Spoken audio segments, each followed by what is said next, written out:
Folks, we're headed to the Great American Outdoor Show in Harrisburg, Pennsylvania.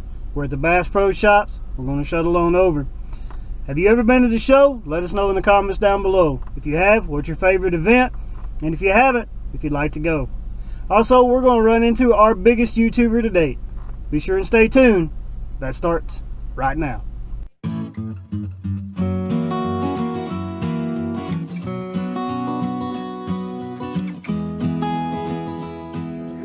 That my third best destination for smallmouth bass is the tidal Potomac River, but the DC sector. Now, did you know that smallmouth aren't indigenous to any of those rivers? They could actually be, they were shipped in a railroad car. That's what they claim. It's hard to believe that they're not indigenous because it fits them so well. The habitat between the smallmouth and largemouth is vastly different. Smallmouth won't cross, and he is a tough dude. He is a real tough dude because he's got to be.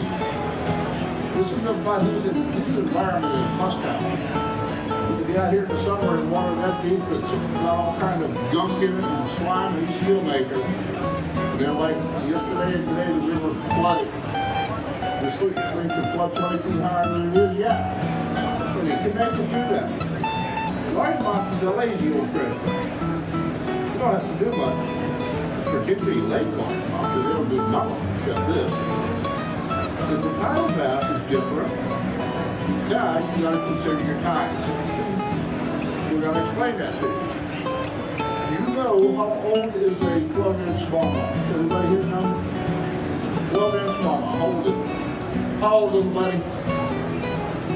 Huh? He's saying 2 years old. Anybody else got a shot at it? Well, he's 6 years old. Hard to believe. Those little ones you're throwing back and you're 6 years old. How long the 12-inch largemouth? How old? How old is the 12-inch largemouth, little buddy? 2, you said? You're really close. 1. He can do it in 1 year. Phenomenal. They're cousins too. Now size difference is something too. You know, we catch longer smallmouth bass than we do largemouth.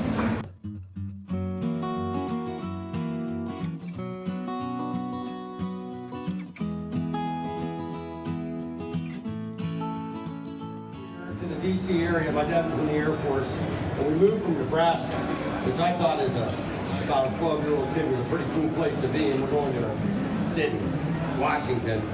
Well, I didn't know anything about the Potomac River at that time, and that was really cool. That was in my backyard. But I met Ken, and Ken said, "Oh, you like the Potomac? Wait till I show you the Susquehanna." So about 30 years ago, I came up here with him for the first time. And it is, by far, the best smallmouth bass fishing river that I've ever experienced, and I would say in the country, if not the world.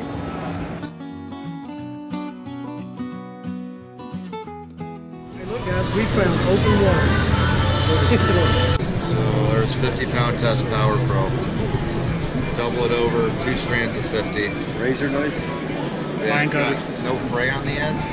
So if you peel and put them on your boat, you just literally go like that. I never wonder where it's at. I'm never fighting snippers, which eventually start to fray braid. Cuts mono, fluoro. And what I love about it is taglines. When I was on a TV show called Shark Tank, a lot of guys started using them. They're like, holy crap. And for taglines, you just reach down, slide your tagline in there, and then it's cut perfectly every time.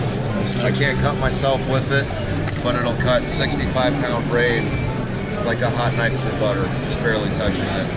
Cool. Yeah, and the rod's been a good place to put it. So you take your reel off, put the ring around the strap, and pinch the reel against that strap. Okay. Then if you're river fishing, just tuck your rod under your arm, tie on your lure, grab the tagline, 65-pound braid down to 2-pound braid up to 100-pound braid.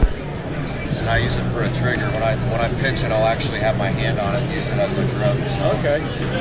Yep.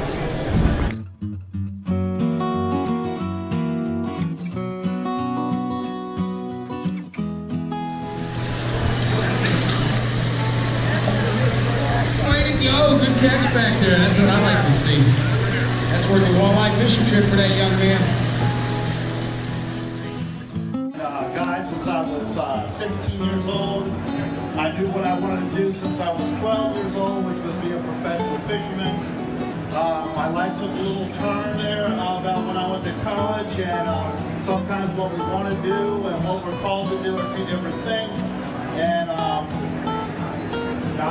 he wanted me to do something else before I became a professional fisherman, so I spent 27 years on the homicide division down in DC, and then when I was done with that, I got to do what I wanted to do, which was to be a professional fisherman. So you can only imagine after those 27 years, no matter whether I catch them or don't catch them, every day is the greatest day of my life.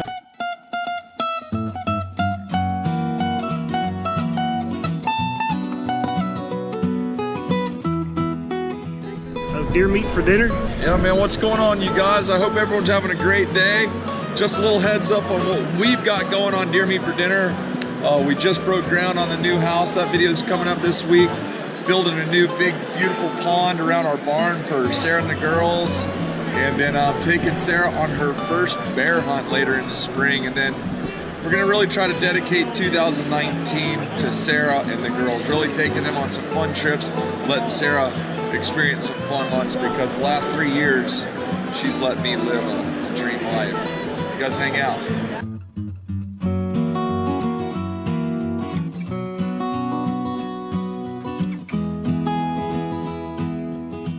You gotta go south and catch big ones. There you go.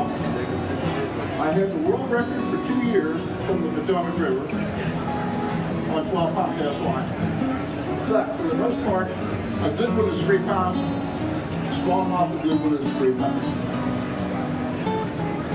Hook a 3-pound smallmouth to the tail of the 3-pound largemouth, who's gonna win that? Smallmouth will drag them all over the yard. Bam. He's done.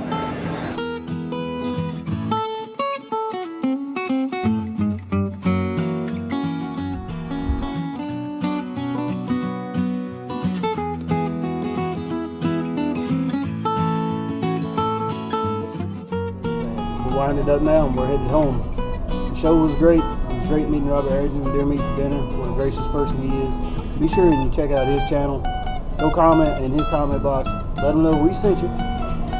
Go check out my friend Ron from Out and About Outdoors. And thank him for coming with us today. I'll leave a link to all these channels in the description box below. If you haven't already, hit that red subscribe button, click that thumbs up. Don't forget that notification bell. As always, tight lines. Thanks for watching.